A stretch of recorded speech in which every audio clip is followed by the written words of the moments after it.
সম্মেলনের আয়োজন করেছেন। আজকে মহাসম্মেলনে উপস্থিত থাকবেন আল্লামা আব্দুল হামিদ পীর সাহেব মধুপুরী সাহেব।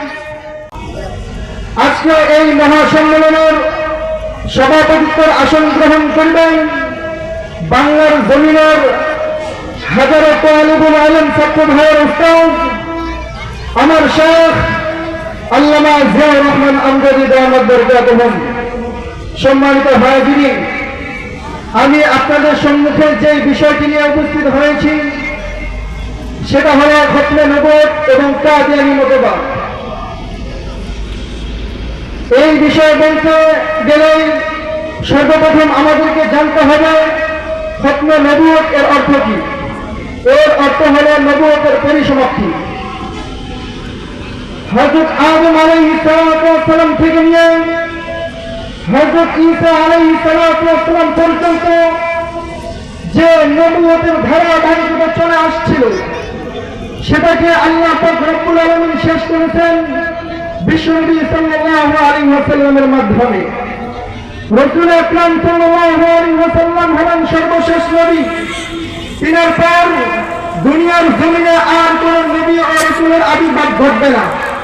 রাসূল আকরাম সাল্লাল্লাহু আলাইহি ওয়াসাল্লামের উপর যে আসমানী কিতাব নাযিল হয়েছে সেটা হলো সর্বশেষ আসমানী কিতাব। তারপর দুনিয়ার জমিনে আর কোন আসমানী কিতাব নাযিল হবে না। রাসূল আকরাম সাল্লাল্লাহু আলাইহি ওয়াসাল্লামের উম্মত সর্বশেষ উম্মত। এই উম্মতের পর দুনিয়ার জমিনে আর কোন নতুন কোন উম্মতের আবির্ভাব ঘটবে না। সম্মানিত হাজিরিন, রাসূল সাল্লাল্লাহু আলাইহি ওয়াসাল্লাম সর্বশেষ নবী। এই সম্পর্কে পবিত্র কালামুল্লাহর মধ্যে প্রায় 100 উপর আয়াত রয়েছে যার দ্বারা স্পষ্টভাবে জানা যায় আল্লাহর হাবিব সাল্লাল্লাহু আলাইহি ওয়াসাল্লাম হলেন সর্বশেষ নবী। রাসূল আকরাম সাল্লাল্লাহু আলাইহি ওয়াসাল্লাম সর্বশেষ নবী। এই সম্পর্কে হাদিসের মধ্যে 200 অধিক হাদিস রয়েছে যার দ্বারা স্পষ্টভাবে বোঝা যায় আল্লাহর হাবিব সাল্লাল্লাহু আলাইহি ওয়াসাল্লাম হলেন সর্বশেষ নবী ও রাসূল। সম্মানিত হাজিরিন, পবিত্র কালামুল্লাহর মধ্যে সূরাতুল আহজাবের 40 নম্বর আয়াতে আল্লাহ পাক রব্বুল আলামিন বলেন, মা কানা মুহাম্মাদুন আবা আহাদিন মিন রিজালিকুম ওয়ালাকিন রাসূলুল্লাহি ওয়া খাতামান নাবিয়্যিন। মুহাম্মদ সাল্লাল্লাহু আলাইহি ওয়াসাল্লাম তোমাদের কোন পুরুষের পিতা নন, তিনি হলেন আল্লাহ তাআলার বান্দা ও রাসূল এবং সর্বশেষ নবী।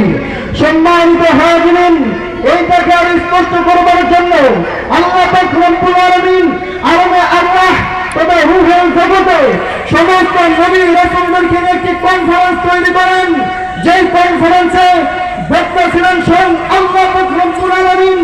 যেই কনফারেন্সে শ্রোতা ছিলেন হযরত আদম আলাইহিস সালাম থেকে নিয়ে হযরত ঈসা আলাইহিস সালাম পর্যন্ত সমস্ত নবী ও রাসূল। সম্মানিত হাজিরিন, কিন্তু সেই কনফারেন্সে উপস্থিত ছিল না মুসাইলামাতুল কাযযাব এবং গোলাম আহমদ কাদিয়ানীর মতো সন্ত্রাসীরা। কথা বলেন ঠিক কিনা? সম্মানিত হাজিরিন, বিশ্বনবী সাল্লাল্লাহু আলাইহি ওয়াসাল্লাম হলেন সর্বশেষ নবী ও রাসূল। তিনার পরে আর দুনিয়ার জমিনে কোন নবী ও রাসূল আসবে না। গোলাম আহমদ কাদিয়ানী সেই খতমে নবুয়তের সিংহাসন নিয়ে টান দিয়েছে। আমি শাহাবুদ্দিন এই বাংলার জমিনে রূপসীর ময়দান থেকে স্পষ্ট ভাষায় বলতে চাই, গোলাম আহমদ কাদিয়ানী কখনোই নবী হইতে পারে না। সে হলো আমার নবীর দুশমন। কথা বলেন ঠিক কিনা?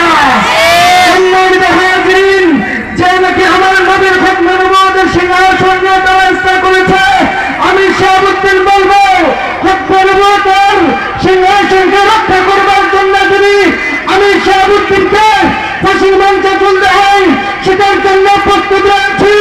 আমি শাহাবুদ্দিনকে যদি জেলখানায় কারাদণ্ড হইতে হয় সেটার জন্য প্রস্তুত রয়েছি। কিন্তু কোন কুলাঙ্গার আমার নবীকে নিয়ে কটূক্তি করবে, আমার নবীর খতমে নবুয়তের সিংহাসন নিয়ে কটূক্তি করবে, আমরা বাংলার জমিনে তাওহীদি জনতার কখনো সহ্য করব না। সম্মানিত হাজিরিন, গোলাম আহমদ কাদিয়ানী কখনোই নবী নয়, সে আমার নবীর দুশমন। কথা বলেন ঠিক কিনা? সম্মানিত হাজিরিন, নবীর দুশমনের কোন